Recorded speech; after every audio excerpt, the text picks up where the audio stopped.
내신이 유리한 학교를 보내자니까 분위기에 휩쓸릴까봐 불안하고, 그렇다고 잘하는 학생들이 많은 정시에 유리한 학교를 보내자니 내신이 걱정이고, 특목고나 자사고를 보낼까 고민이고, 또 안 보내자니 아깝고, 혹시 이런 고민들 하고 있으시진 않으신가요? 안녕하세요. 분당 강쌤입니다. 고등학교 진학 문제로 걱정이 많으시죠? 실제로 고등학교 선택은 중요한 부분이긴 합니다. 하지만 학생들의 성향을 모르는 이상 어떤 고등학교를 보내라 라고 단정지어 말하기는 어렵습니다. 학생의 개인 성향에 따라서 굉장히 많이 달라지거든요. 그래서 오늘은 보내야 하는 학교 말고 보내지 말아야 하는 학교에 초점을 맞춰서 이야기를 해보려고 합니다. 보내지 말아야 하는 학교는요, 개인 성향과 상관없이 어느 정도 정해져 있기 때문에 참고하시면 좋겠습니다. 자, 분당관쌤이 이야기하는 절대 보내지 말아야 하는 학교, 지금 바로 시작합니다. 1. 새로 생긴 학교. 생긴 지 얼마 지나지 않은 학교는 추천하지 않습니다. 건물은 좋을 수 있어요. 급식도 맛있을 수 있습니다. 그러나 이것을 제외하면 위험 부담이 너무 크죠. 물론 좋을 수도 있습니다. 하지만 대부분의 신설학교는요, 여러 가지로 어수선한 경우가 많습니다. 행정도 어수선하고 선생님들의 업무도 어수선하고 변화가 많죠. 이러한 상황이다 보니까요, 학생들에게 집중하기 어려운 상황이 많이 벌어집니다. 한 해의 주요 과목 선생님들이 수차례 바뀌기도 하고요. 잘못된 정보가 나가기도 하죠. 물론 그렇지 않을 수도 있지만요. 저는 신설학교는 특히 이런 일들이 좀 많이 생기는 것 같아요. 자, 두 번째입니다. 인원수가 적은 학교. 절대평가인 과목은 상관없지만 상대평가인 과목은 확실히 불리합니다. 인원수가 많이 적은 학교는요, 선택 과목에 따라 1등급이 한두 명에 불과할 때도 있습니다. 이렇게 되면 좋은 성적을 받고도 등급이 많이 불리해져서 학생이 힘들 수 있어요. 자, 세 번째 보내지 말아야 하는 학교, 인풋 대비 아웃풋이 좋지 않은 학교. 고등학교 선택을 할 때는 입결, 즉 대입 결과만 보는 경우가 많죠. 그런데 입결을 볼 때는 결과만 보는 것은 정확한 판단이 되지 않습니다. 우수한 학생들이 많이 모였는데 그에 비해서 결과가 좋지 않다면 과연 입결이 좋다고 말할 수가 있는 걸까요? 반면에 성적이 우수한 아이들이 많지는 않았는데 좋은 결과를 내는 곳도 있습니다. 이 부분을 같이 고려를 해야 실패 확률이 낮아집니다. 실제로 학군지에서 입결이 우수한 많은 고등학교가 서울대를 보낸 비율을 보면 내신으로는 무척 드물고 대부분 수능 성적인 정시로 보내는 경우가 많아요.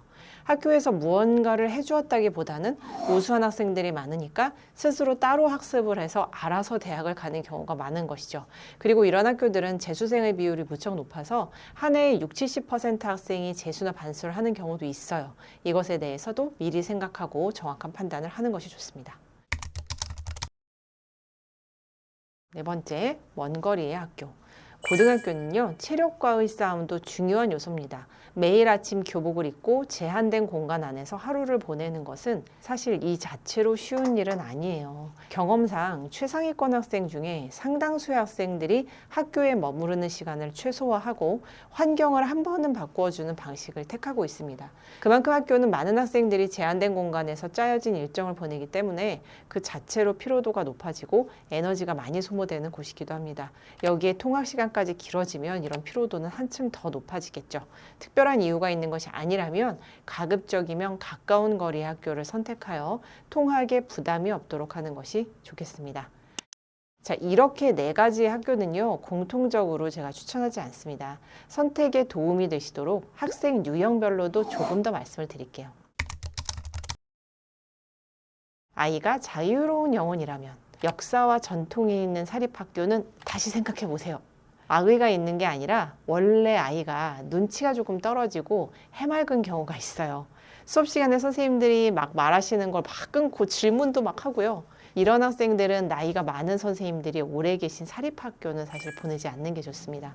이런 선생님들은 아이의 성적이나 진짜 성향보다는 보여지는 모습에 따라 평가를 하시는 경우가 많거든요. 저희 학원 주변에도 이런 사립학교들이 있는데요. 이런 학교들에 있으신 오래된 몇몇 선생님들께 찍히면 전교 1등도 상당히 골치 아파지는 경우를 봤어요. 그러니까 아이의 성향을 봐서 오래된 사립학교를 쓰실 때는 고민을 좀 해보시는 게 좋겠습니다.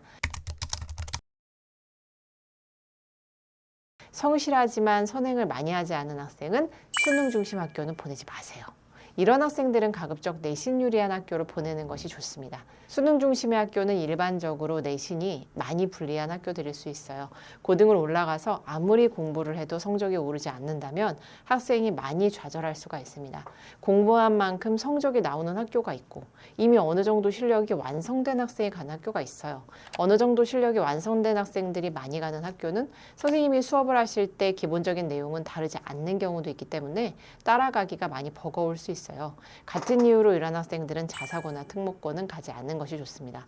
자사고나 특목고는 주요 과목 실력이 이미 고등 수준까지 완성되어 있거나 스트레스를 크게 받지 않는 성격의 학생들에게 좋은 선택이 될 수 있어요. 내신 성적 받기도 힘든데 쏟아지는 수행도 일반고와 다른 경우가 많기 때문에 학생의 괴로움이 상상 이상으로 커질 수 있어요. 이런 부분 잘 고려하시는 게 좋습니다. 물론요, 아이가 선행이 많이 되어 있지 않아도 그때그때 주어지는 수행 과제에 따라서 크게 스트레스 받지 않고 속도감 있게 낼 수 있는 타입이라면 괜찮을 수 있습니다. 또 내신보다는 정시에 초점을 두고 긴 목표를 두고 간다고 생각을 하는 경우에도 괜찮을 수 있어요. 다만 아무리 목표를 그렇게 두더라도 계속 하위권에 머무르게 되면 아이의 자신감이나 자존심에 문제가 생길 수 있으니까 이에 대해서도 충분한 고려를 하는 것이 좋죠. 만약에 분당강쌤이라면 아이를 어느 고등학교에 보낼까요? 저라면 집 가깝고 인원수 적지 않은 그냥 일반고를 보내겠습니다. 수능보다는 내신에 유리한 학교를 보낼 것이고요. 아이들의 성장은 알 수 없기 때문에 미리 어느 정도 순위가 정해진 학교를 보내기보다는 아이의 성장과 노력에 따라 계속 기회를 얻을 수 있는 학교를 저는 보내고 싶습니다. 이것은 어디까지 제 선택이니까요. 참고만 하셨으면 좋겠습니다. 자, 오늘 영상 도움되셨길 바랍니다. 감사합니다.